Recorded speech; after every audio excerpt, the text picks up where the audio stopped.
Terry Dwyer, November Program Chair. I want to introduce our esteemed speaker. Sabahat Bokhari is an internationally recognized amyloidosis expert who serves as the director of the Cardiac and Amyloidosis and Cardiomyopathy Center at Robert Wood Johnson University Hospital. That is the first program of its kind in New Jersey. Dr. Bokhari pioneered the development of a non-invasive imaging method called technetium pyrophosphate imaging that is used worldwide and is recommended by the American College of Cardiology, American Heart Association, and the American Society of Nuclear Cardiology for the evaluation of cardiac transmithrin amyloidosis. He has served as a director of nuclear cardiology, advanced cardiac imaging at New York Presbyterian Hospital, Columbia University Medical Center, and at Lehigh Valley Heart and Vascular Institute. Dr. Bokhari has trained candidates from top-tier cardiology programs throughout the country. It is my great pleasure to introduce Dr. Bokhari. Please.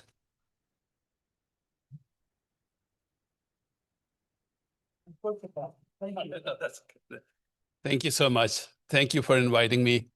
Going to talk about a rare disease, or I should call it rarely diagnosed disease. It's called amyloidosis. And so there are about total of 10,000 rare diseases. And out of those, 95% have no treatment. And the 5% which have treatment, also the treatment is not a cure. It's just to manage the disease. So the definition of rare disease is when you have less than 200,000 patients in US for that disease. Okay. So amyloidosis was first described by Dr. Rudolf Virchow, who's considered a father of pathology in 1854. And when he looked at the slide, he thought that he was looking at starch. And amylon in Greek means starch, and eidos means resemblance. So he named this disease as amyloidosis, as a disease of starch. But that's a misnomer. Now we know it's a disorder of proteins, not starch. Then in 1952, a Portuguese physician first described the effect of nerves with this disease, with patients who had polyneuropathy, had tingling numbness in their fingers and toes. And he described that that was because of amyloidosis. Then a German physician, Fredrickson, first described involvement of heart with this disease, the deposition of this protein in the heart. So just a little 2-minute video about this disease. Amyloidosis is the name for a group of rare diseases in which abnormal proteins misfold, leading them to aggregate and deposit in tissues and organs where they cause damage. Proteins are molecules that are essential for the structure and functioning of all living organisms. Our body produces many thousands of different proteins. Each has a specific role and is made according to the genetic instructions carried within our DNA. Once made, the protein folds into a particular shape, allowing it to work properly and interact with other molecules. Sometimes proteins misfold and don't function properly, but normally our body is very good at getting rid of them before they cause any problems. Problems can occur if, for example, the removal mechanism isn't working properly, or if more misfolded proteins are made than our body can handle. Amyloidosis occurs when misfolded proteins aren't removed in the normal way. Instead, they accumulate and stick together to form long, rigid fibrils that deposit in various tissues and organs. These deposits are called amyloid, and over time, start to cause damage. More than 30 different proteins are known to misfold and form amyloid, meaning that over 30 different types of amyloidosis exist. Some proteins misfold because of a faulty gene we inherit from one of our parents, whereas others misfold because of factors we acquire during the course of our lives or as a result of aging. Regardless of the type, once formed, amyloid is insoluble and difficult to break down. As it builds up, it stops the affected organs from working properly. Symptoms vary depending on which organs are involved. The most common include the heart, kidneys, liver, spleen, nervous system, and digestive system, but this varies according to the type of amyloidosis and also differs between patients who have the same type. There is currently no cure for amyloidosis. So the two most common type of amyloidosis are AL amyloidosis and ATTR amyloidosis. So the AL amyloidosis is the more serious type, in which it's more aggressive. And once the heart is involved with this disease, if untreated, their median survival is less than 6 months.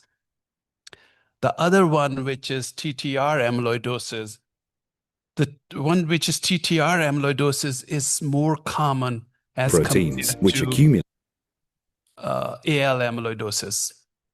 For AL amyloidosis, the bone marrow starts producing a protein called light chain protein, which is like when your body produces antibodies, it produces 4 proteins. 2 are light chain, 2 are heavy chain. When there's overproduction of this protein, which is used for the formation of antibody, that protein then starts forming these amyloid fibers, which are insoluble fibers. And they are very aggressive and they cause damage to the heart. My name is Gregory Foster. I am 60 years old. I'm a 4-time world champion and Olympic silver medalist in the 110-meter hurdles, and I have AL amyloidosis. On average, a patient sees 4 doctors before being correctly diagnosed with amyloidosis. I saw 5.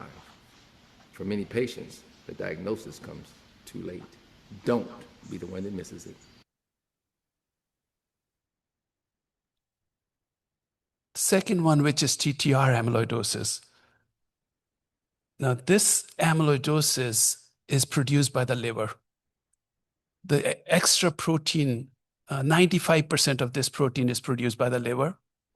Then this amyloid gets deposited in the heart, in the nerves, and also in the joints, and cause destruction of these organs. And this protein also helps with cognitive function.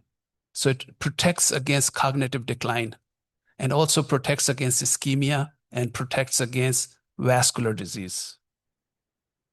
There are 2 types of these TTR amyloidosis, transthyretin amyloidosis. One is which comes with aging, and the other one is which is inherited, and it runs in the families.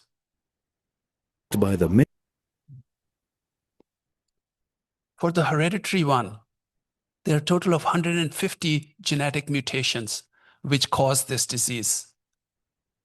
The 3 most common ones in US are V122I, which is also called an African American mutation. 3.5% of African Americans carry that mutation, which causes this disease. That is 1 out of every 25 African Americans. And if we look at the Caribbean, either Hispanic or African Caribbean, 6.6% of the patients have this genetic mutation which causes the disease. That's 1 in 10 or 12 patients. The second most common mutation is called an Irish mutation. People who are from northwest of Ireland, from Donegal County, 1% of population carries that mutation, and that's called T60A mutation. And the third mutation is called Swedish, Portuguese, and Japanese mutation. And that's more common in people of that descent, and that's V30M mutation. Now, this other type is called wild type TTR amyloidosis. Now, this is the one where we don't know the cause, but is associated with aging. And about 90% of the patients are older white males. And when we looked at the autopsy data on people who were 80 years older or older than 80 years of age, 25% of those patients had amyloid in their heart. Now, this is the most misdiagnosed, underdiagnosed, or rarely diagnosed disease. And the reason for that is because it involves multiple systems and also lack of awareness among physicians about this disease.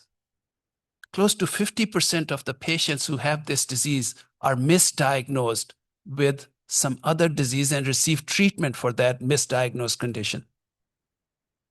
People who are diagnosed with a condition called HFpEF, heart failure with preserved ejection fraction, about 17% of those patients have this disease, TTR amyloidosis.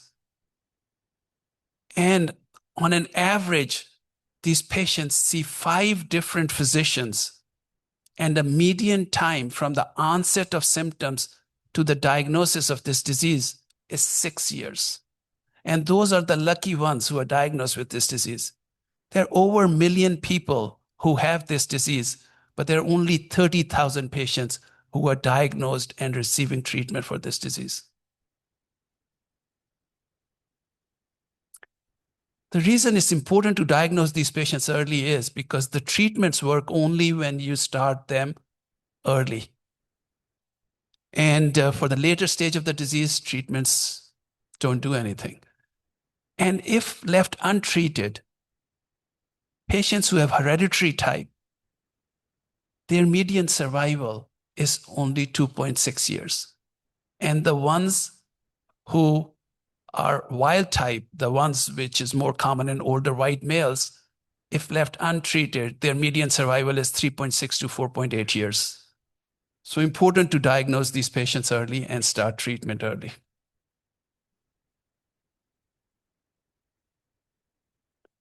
So how do these patients present?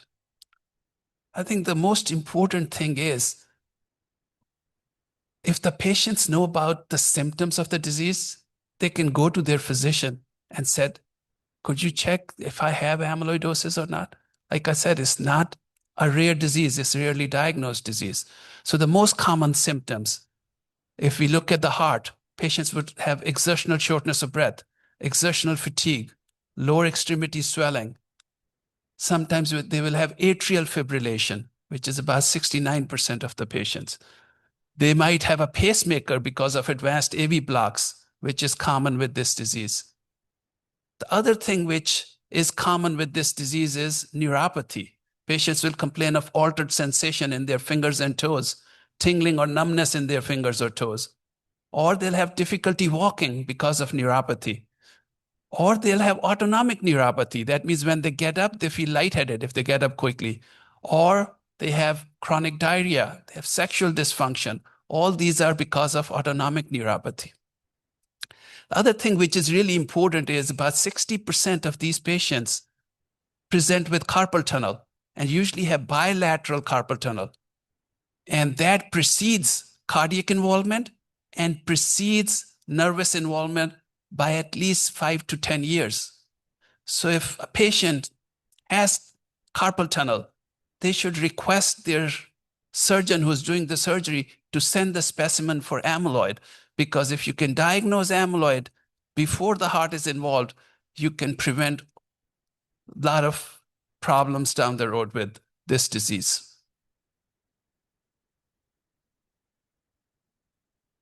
I'm going to just technical diver. small Based video. on my commercial diving, technical diving, they constantly will tell you that you're going to have pain in your joints, you're going to have these issues. Each time I would mention that I happen to have a history of commercial diving, that doctor would then put that pain or issue that I had into that bucket and not look anywhere else. What happened was I had carpal tunnel surgery, and I was fortunate enough to have a physician who thought to send out tissue for biopsy. When I went in to have the stitches removed was when I was told the diagnosis, but I didn't even realize the impact that it would have. I didn't even know the word, I couldn't even spell the word amyloidosis when I was given the diagnosis. After that, I did like most people, I got involved with finding out about this treatment and also finding out, what this disease was all about. Previous to the diagnosis, I believe I had symptoms as much as 4 years before that. Later on, I realized that when you have carpal tunnel in both hands, that's a trigger.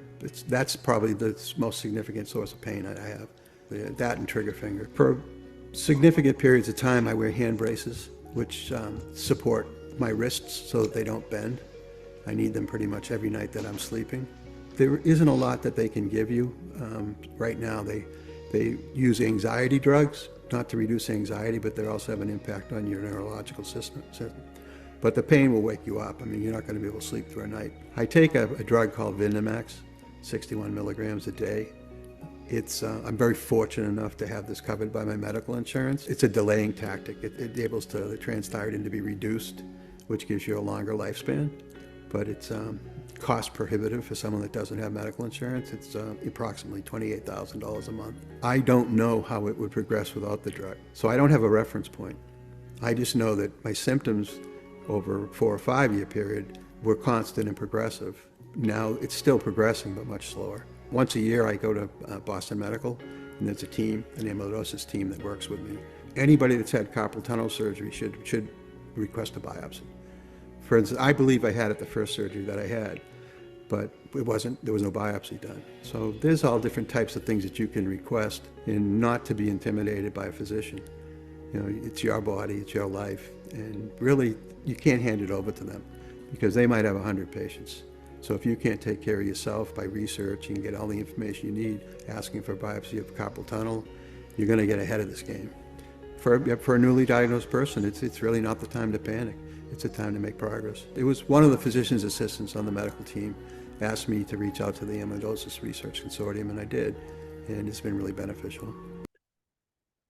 So the other type of amyloidosis, which I discussed earlier, which is more aggressive type, is AL amyloidosis. That the presentation is a little different. That's more common in people who are in their 50s. The one which we discussed earlier, TTR amyloidosis, is more common in people in their late 60s.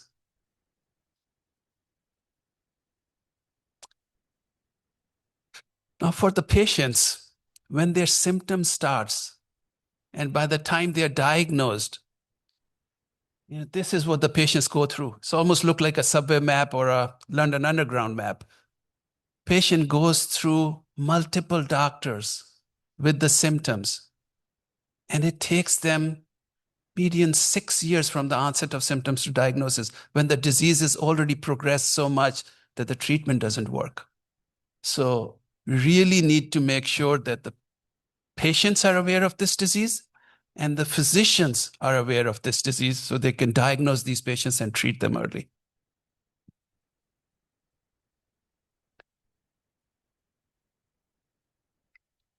So I'm going to just skip these and just go to treatment, then I'll open it up for questions. So I think the most important thing is for physicians to think about this disease, right?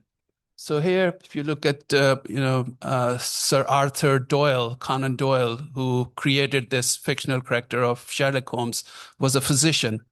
And he was impressed by his professor, Professor Joseph Bell, who was also a physician, and he created this fictional character, Sherlock Holmes, based on Dr. Joseph Bell. And I think the reason was that he says that every patient who walks in, the physician needs to act like a detective. Gather all the clues and figure out what's wrong with the patient and treat them accordingly. And that's especially true for this disease because it involves multiple systems. And we need to gather all those clues and figure out if the patient had this disease and then treat them. For diagnosing this disease, prior to 2013, the only way we could diagnose this disease was doing a heart biopsy.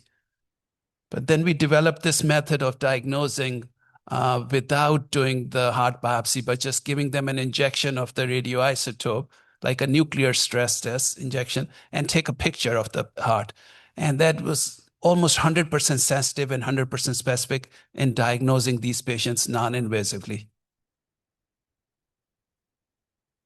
So since we developed this, the way we diagnose these patients has changed from biopsy to non-invasively. And now we are diagnosing patients early, but still, like I said, there are only 30,000 patients currently on treatment when we have over 1 million patients with this disease. Prior to 2018, the only way we were treating this disease is by giving patients a transplant for liver and a transplant for heart. Okay. And since 2018, now we have treatment, so we don't need to do liver transplant. And also for heart transplant, that number has gone down significantly for this disease because now we have medications to treat this disease. There are different ways we treat the disease. One is we knock down the production of this protein, which then leads to formation of amyloid fibers. And we knock that down at the liver level by silencing the gene, which is responsible of producing this protein. The second way we treat this disease is by stabilizing the protein so that it won't break down and form amyloid fibers. And now the third way is by taking this amyloid out of the heart, out of the joints, out of the nerves, so that neuropathy gets better, their heart failure symptoms get better, their joint pains get better. For that, we are currently doing a lot of trials, which are phase 3 clinical trials, and we are running those trials to see. And we are almost at the end of this phase 3 trial for this depleter drugs, and they should be, hopefully, if everything goes well, probably in a year, we'll have those to take the amyloid out of the heart. The biggest problem with the treatment for this disease is the price of the medications. They are very expensive medication. So for one of the medicine, which is given by injection every 3 months, costs $600,000 a year. The other one, which is taken as a pill, costs $28,000 a month. So that's the biggest problem with this. And at least in US, these medications are available. In rest of the world, really, a lot of people don't even have the access. I have international patients who fly over here and buy it out of their pocket because it's not available. It's not available. Now, as we discussed, 1 out of every 25 African Americans carry that disease, or 1 out of every 12 Caribbean people carry this disease. It's not even available in in whole of Africa or any one of those countries. So for people who have this disease over there, they just die with the disease. Or those who can afford it, they come here and buy it from here.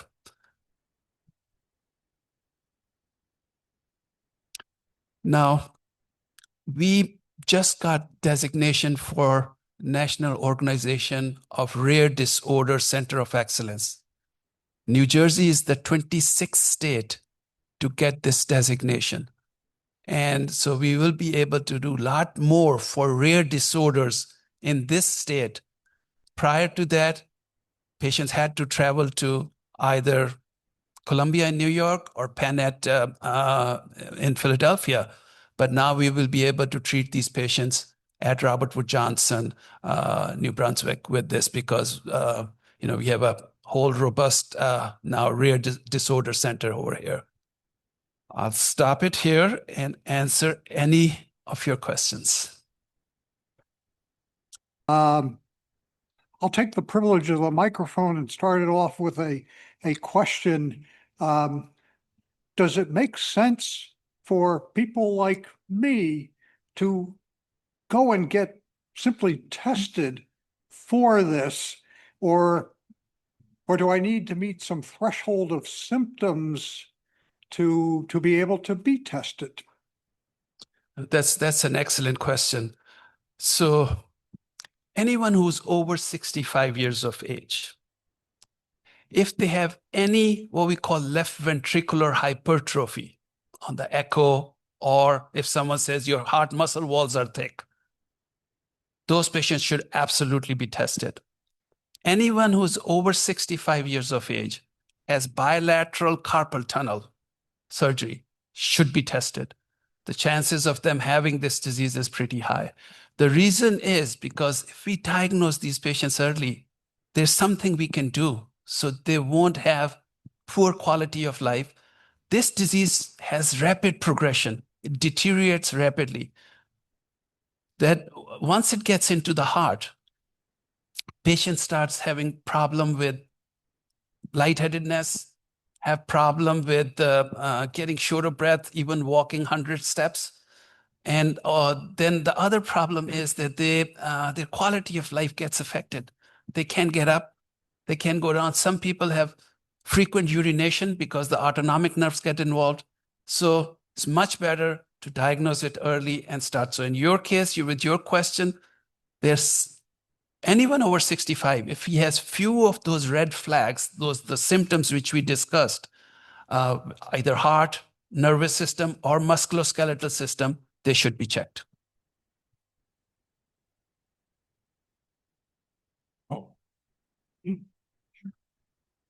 My name is Jim Blinn, and I'm a walking or sort of walking person who had this disease for about 9 years.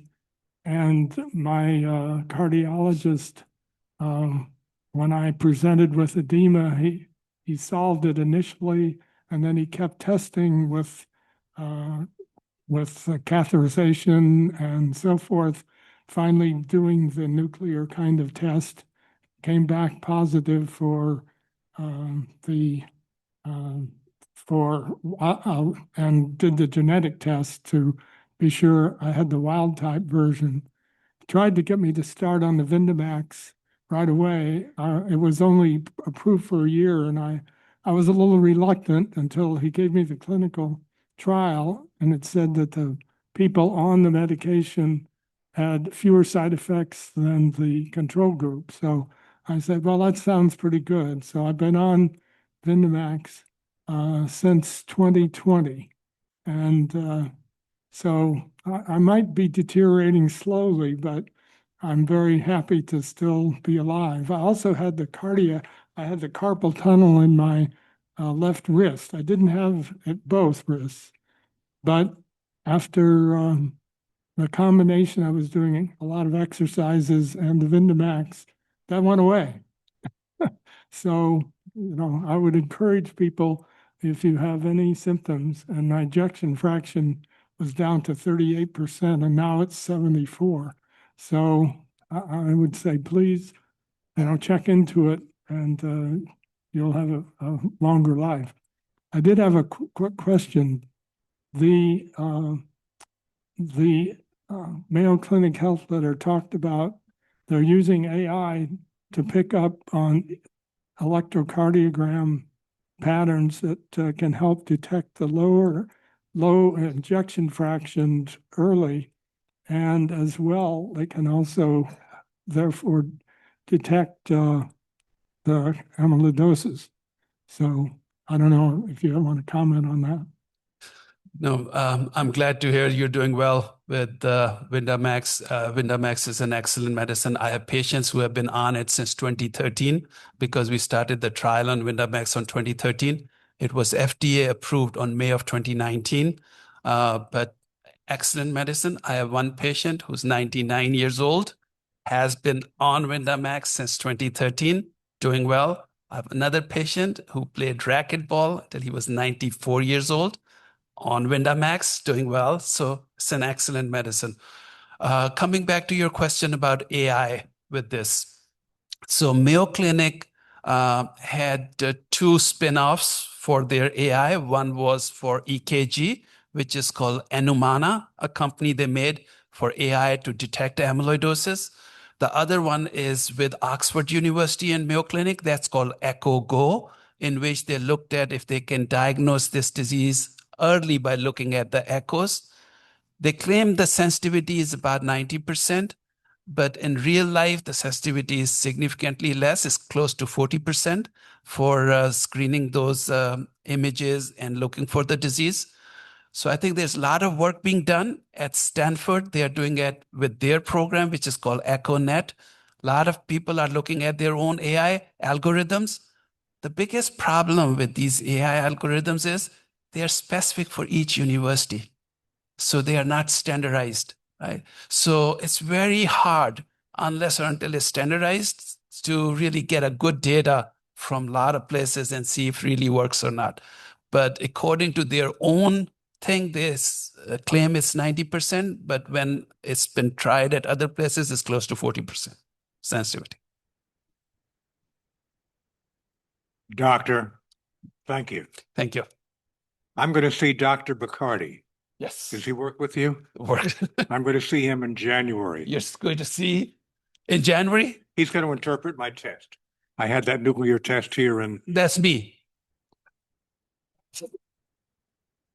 well, how nice to meet you. Very nice to meet you. I'm going to see you.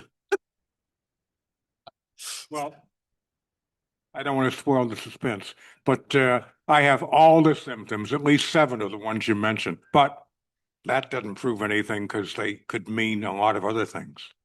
It's very, very difficult. If you have heart-related things, I've been everywhere. Pulmonologist, heart, GP, neurologist, and so on. And my cardiologist put this on the list and got me the test, and my GP had actually heard about it, which means you guys are making progress. And I'm looking forward to the diagnosis. Thank you.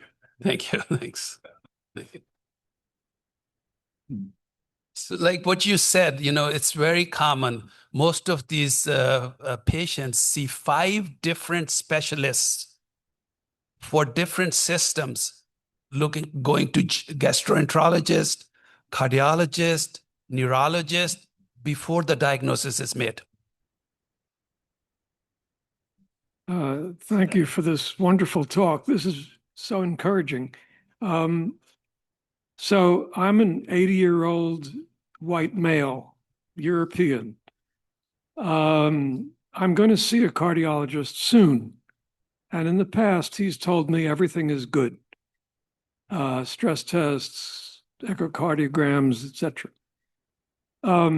Is there something I should suggest to him that is an easy test or the beginning test, the first thing to look for, or something he can add on to his normal procedures that might be wise for someone like me? That's a great question. So the data which we have, which is for people who are over 80 years of age, and when we did the autopsy on their heart, we found 25% of those patients had amyloid in their heart. So the first thing would be if your cardiologist, I'm sure, does an echocardiogram, the ultrasound of the heart. If they see any increased wall thickness on your echocardiogram, they should look for this disease. They should do a nuclear scan, which is a very simple scan to do. They inject you with an isotope with minimal radiation, no really adverse effects. It's not like a contrast causing any renal issues. And they do a 15 minutes scan. And that is close to 100% sensitive and 100% specific if done properly and read properly. Thank you. Fantastic presentation. 2 quick questions. One is, have you ever tried with diflunisal in the past? Is that a much cheaper option for some people that doesn't have money and are not covered by insurance? How it compares against tafamidis? And the second will be, which is the drug that is approaching marketing authorization that would be better or best than tafamidis? Now, these are excellent questions. So first, your question about diflunisal. Diflunisal is NSAID, which is non-steroidal anti-inflammatory drug, just like Advil and Motrin and Aleve. Now, this drug stabilizes the protein like Vyndamax, tafamidis, but it's a non-selective stabilizer. It's not selective for just the tetramer. It has adverse effects like any Advil or Motrin, It has renal problems, heart failure problems, GI bleed, especially if someone is taking aspirin or taking Aliquis or any other blood thinners. Combining that with that has a problem. Before 2013, before we started doing trials with Vyndamax, that was the medicine we used for the patients, but usually for younger patients. For older patients, they can't tolerate diflunisal. Like you mentioned, it's not expensive. The whole treatment per month costs $60, as compared to one pill of tafamidis is $700, which they take every day. So it's much cheaper, but it has some toxicity. The toxicity with tafamidis, Vyndamax is financial, but for this other, there are some adverse effects. Your other question was, is there anything coming up? So Vyndamax was approved in May of 2019. We had the second stabilizer approved in November of last year, which is called acoramidis. The trade name is Attruby, which you might have seen ads on TV with Morgan Freeman talking about this.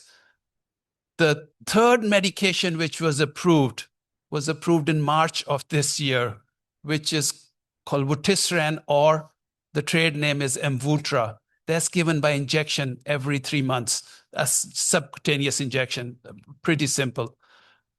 So anyone who's on Vyndamax is not doing well, we switch them to either one of those.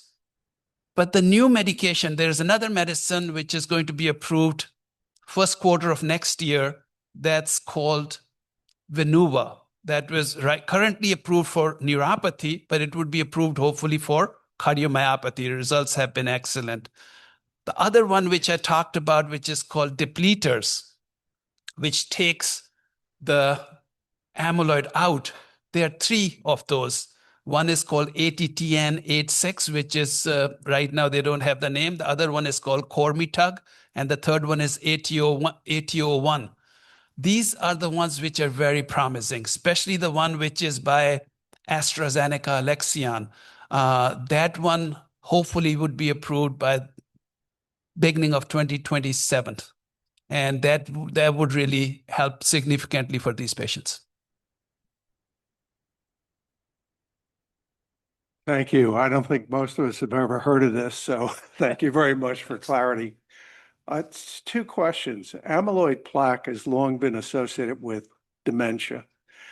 You say that these amyloids are actually essentially cerebral protective. That's what you said earlier, or is that correct? Maybe I got that wrong. And then the second question I have is this, do any antibodies show up in your blood system associated with this particular disease? And is that the pathway to a better diagnosis? Thanks. Those are excellent questions. So number one is, as we know that Alzheimer's is caused by amyloid protein.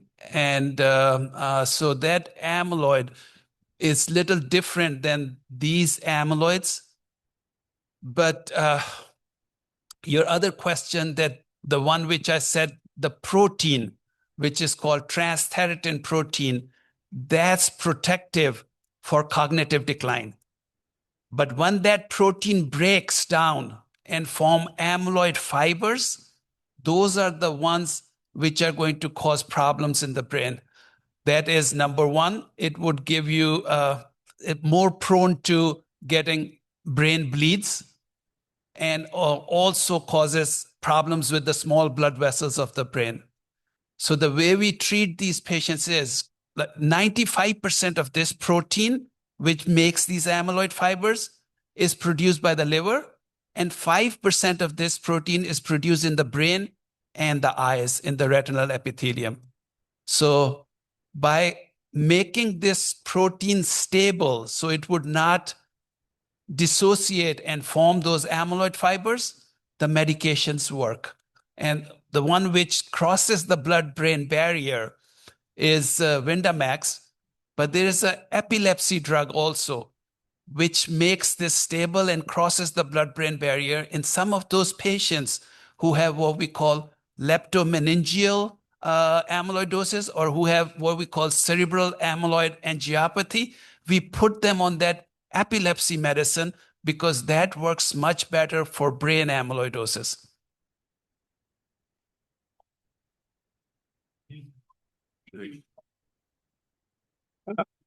Question, or maybe clear something up. So there's protein in the heart that you were talking about here. You got protein up here, which is connected with ALS, also with dementia. How does one compare to the other? I mean, are they all the same protein with slightly different variations, or what? Yeah, so they are different proteins. So there are total 42 different proteins which causes amyloid. That could be in the brain, that could be localized amyloid, and that could be systemic amyloid. Right? The two most common ones are the ones which I discussed, which was light chain, AL, and the other one was TTR, transthyretin amyloid. All the functions which are done in the body are done by the protein, right? In this, the protein becomes a little deformed, misfolds, and starts forming these insoluble amyloid fibers. The one which is in the brain is a different amyloid protein compared to the ones which are in the heart or in the kidneys or in the joints. So a little different, the proteins.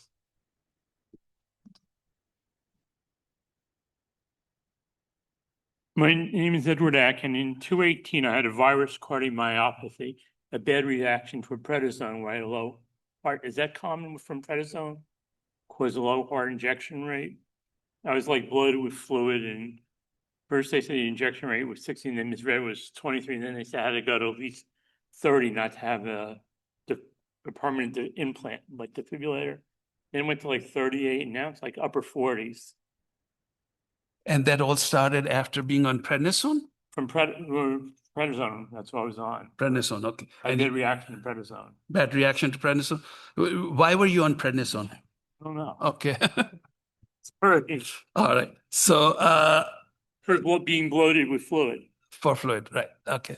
So prednisone can cause fluid retention and can sometimes have some cardiotoxicity. Okay. But usually we treat patients with prednisone if they have inflammation in the heart muscle because of sarcoidosis, because of myocarditis secondary to rheumatoid or any other connective tissue disorder. In those, we will treat them with prednisone. But if you had a problem with prednisone and they stopped it and your ejection fraction has improved significantly, that's excellent. The cutoff for putting in the device is 35%, and yours is now over 40%. That's very good. That's very good. Yeah. So that's almost normal, borderline normal. That's great. Thanks. Thank you so much. This was a great presentation. I have a question. You mentioned carpal tunnel. What about trigger finger? Is it also associated to? Yes. No, that's an excellent question. Yes, trigger finger, carpal tunnel, bicipital tendon rupture, lumbar spinal stenosis, lower back pain. They are all part of TTR amyloidosis. If I may ask another question, what about atrial fibrillation? Is it related? Very common. 69% of the patients who have TTR amyloidosis have atrial fibrillation. Very common. Wow. All right. That's 2 strikes for me.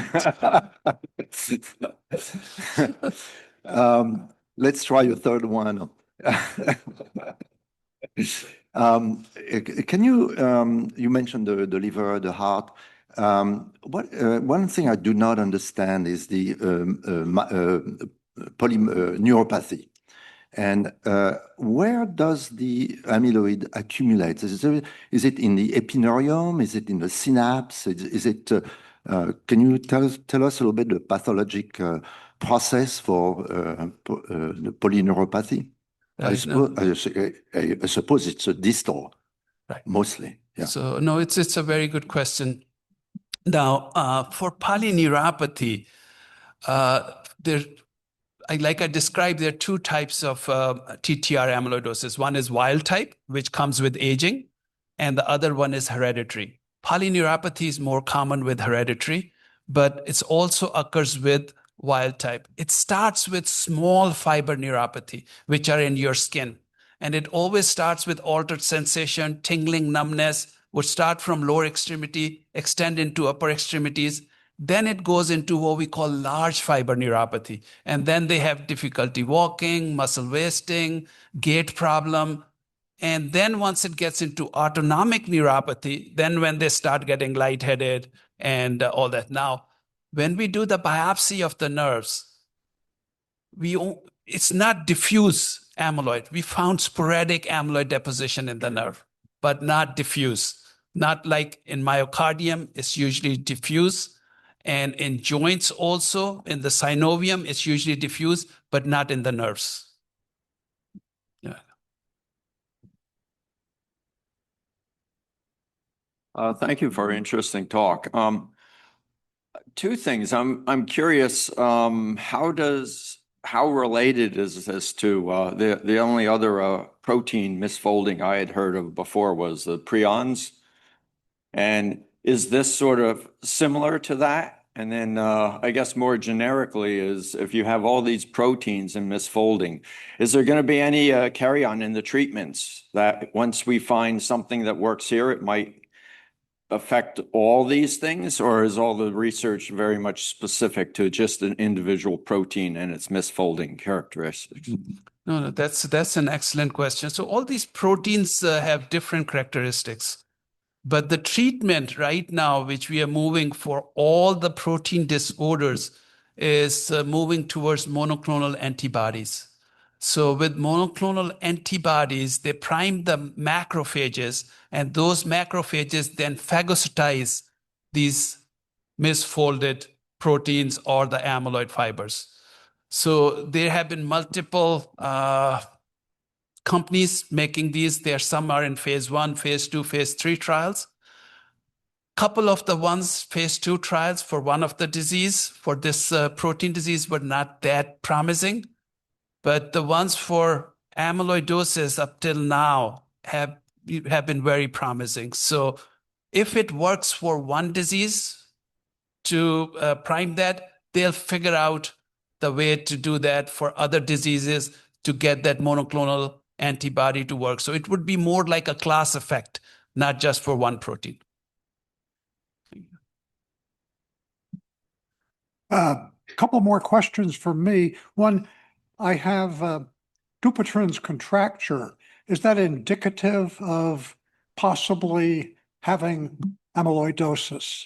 Absolutely. So Dupuytren's contracture is basically, the other name is trigger finger. Trigger finger and Dupuytren's contracture are the same thing, right?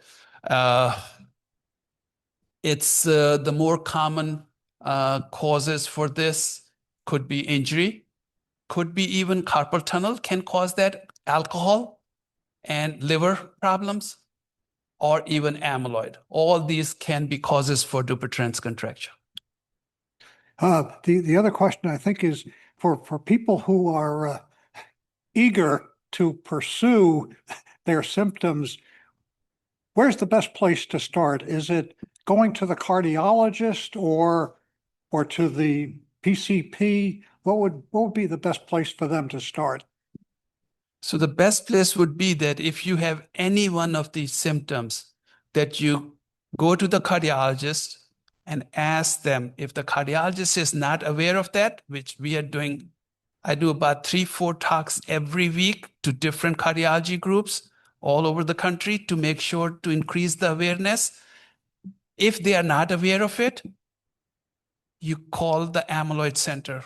You know, you're lucky now you have one in New Jersey, which started about 3 years ago at Robert Wood Johnson. We have over 800 patients. This is the largest amyloid center in the country right now.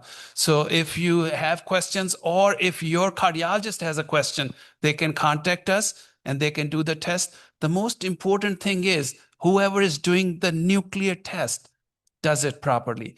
10% of our patients who come to our center, we take them off of treatment because they have been misdiagnosed. with amyloidosis. Does the misfolded transurethrin protein affect the levels of thyroid hormone T4? So that's an excellent question. Now, That was going to be my next question. so the reason is because transthyretin, it's called transthyretin because it's a transporter protein for thyroxine and your vitamin A for retinol. It's a primary transporter for vitamin A for retinol, but it is a secondary transporter for thyroxine. So there are a lot of other transporters for thyroxine. So I would not worry about thyroxine with TTR, but absolutely if you knock down the TTR protein completely, then you need to take vitamin A supplementation because this protein is a primary transporter for vitamin A. Terry, please come up and thank our doctor. Thank you, Mike. Thank you. So I'd like to present you with this certificate of appreciation on behalf of the Summit Old Guard. And it has the orchid, which when we were founded in 1930, that's when Summit was a center of the orchid production, shipping orchids throughout the eastern United States. So what an amazing talk. Thank you so much. And thank you, everybody, for great questions.